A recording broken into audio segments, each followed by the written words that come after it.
1952 সালের ভাষা শহীদদের প্রতি সম্মান প্রদর্শন করার জন্য আজকের এই অনুষ্ঠান ও আয়োজন। শিমুলিয়া হাই স্কুল কর্তৃক শহীদদের প্রতি শ্রদ্ধা ও তাদের জানাই অন্তরের অন্তরস্থল থেকে সালাম ও মোবারক। আমাদের এই ভাষা শহীদদের প্রতি যে শ্রদ্ধা জানাতে আজকের এই আয়োজন। প্রথমে আমরা ব্যাজ পরিধান করি, তারপরে বাচ্চাদের সারিবদ্ধভাবে নিয়ে আস্তে আস্তে স্কুল প্রাঙ্গণ থেকে বের হয়ে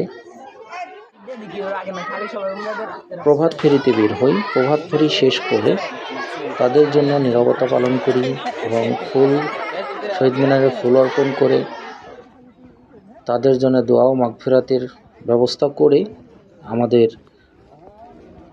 সেই দিনের মতো অনুষ্ঠানটি শেষ করা হয়।